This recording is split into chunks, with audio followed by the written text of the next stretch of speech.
Oke, hari ini saya akan berkesempatan menjelaskan materi tentang pembelajaran organisasi dari kelas pemasaran 2I Universitas Budaya Gunung Jati karena untuk memenuhi tugas kuliah manajemen inovatif. Oke, langsung saja posisikan rebahan kalian dan silakan menonton. Oke, kita masuk ke pembelajaran organisasinya. Yang pertama saya akan menjelaskan konsep organisasi pembelajaran. Itu merupakan suatu proses atau pengembangan performa karyawan dalam organisasi atau secara kontinu meningkatkan kapasitasnya untuk mengatasi setiap tantangan dan perubahan. Pembelajaran ini adalah merupakan proses untuk mendapatkan pengetahuan yang dilanjutkan dengan aktualisasi. Dua hal dari pengetahuan sebelumnya yang harus dimiliki. Yang pertama yaitu mendapatkan pengetahuan untuk mengetahui bagaimana cara mendasari pengetahuan fisik untuk produksi tindakan. Dan yang kedua mendapatkan pengetahuan untuk mengetahui mengapa demikian yang dihasilkan kemampuan untuk mengartikulasikan pemahaman konseptual dari pengalaman. Kita lanjut ke tingkatan organisasi pembelajaran. Yang pertama ada berpikir sistem, yaitu berpikir secara keseluruhan terhadap interaksi antar unsur dalam batas lingkungan tertentu yang bekerja mencapai tujuan.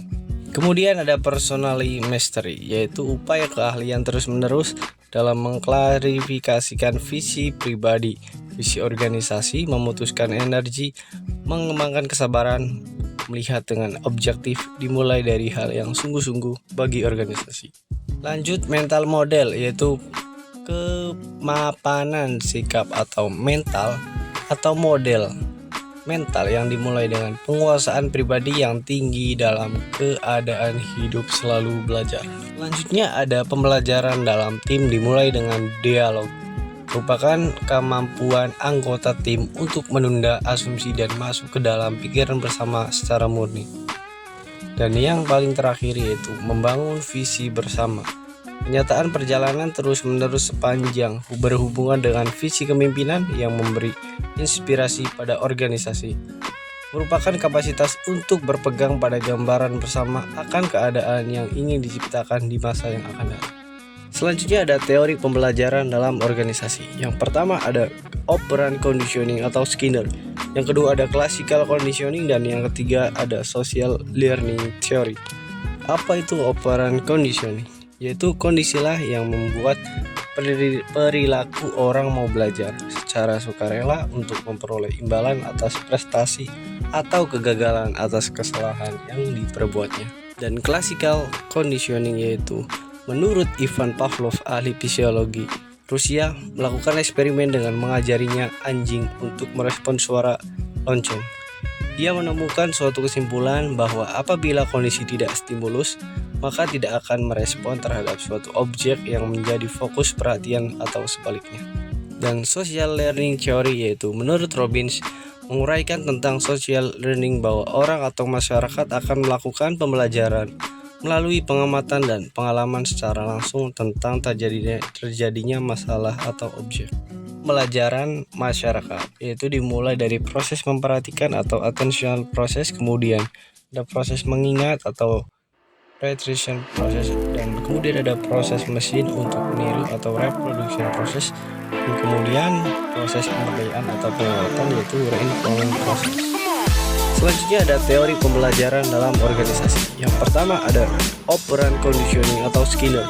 Yang kedua ada classical conditioning dan yang ketiga ada social learning theory. Apa itu operant conditioning? Yaitu kondisilah yang membuat perilaku orang mau belajar secara sukarela untuk memperoleh imbalan atas prestasi atau kegagalan atas kesalahan yang diperbuatnya. Dan classical conditioning yaitu menurut Ivan Pavlov, ahli fisiologi Rusia, melakukan eksperimen dengan mengajarinya anjing untuk merespon suara lonceng. Ia menemukan suatu kesimpulan bahwa apabila kondisi tidak stimulus, maka tidak akan merespon terhadap suatu objek yang menjadi fokus perhatian atau sebaliknya. Dan social learning theory yaitu menurut Robbins menguraikan tentang social learning bahwa orang atau masyarakat akan melakukan pembelajaran melalui pengamatan dan pengalaman secara langsung tentang terjadinya masalah atau objek. Melakukan survei untuk menentukan berapa hasil dari kualitas pembelajaran dan Rate skornya yaitu untuk 21 sampai 40% menunjukkan bahwa organisasi perlu melakukan pembenahan besar-besaran menjadi organisasi pembelajaran. Untuk 40 sampai 60% menunjukkan bahwa organisasi harus memiliki atau telah memiliki beberapa karakteristik untuk menjadi organisasi pembelajaran. 60% sampai 80% organisasi telah memiliki dasar yang baik untuk menjadi organisasi pembelajaran, dan yang 80 sampai 100% bahwa organisasi telah memiliki karakteristik untuk menjadi organisasi pembelajaran. Strategis organisasi dan hambatan pembelajaran. Yang pertama ada organisasi belajar atau organisasi yang adaptif dan responsif terhadap lingkungan eksternalnya, sekaligus kuat dalam integrasi internalnya. Kedua ada organisasi belajar di mana proses anggota organisasi mendeteksi berbagai kesalahan, kemudian mengoreksi atau melalui berbagai tindakan dan struktural organisasi. Kemudian ada proses yang menunjukkan tim manajemen mengubah pembagian model mental organisasi, pasar, dan pesaing mereka. Sekian, terima kasih telah menonton dan semoga bermanfaat untuk Anda semua. Terima kasih dan sampai jumpa.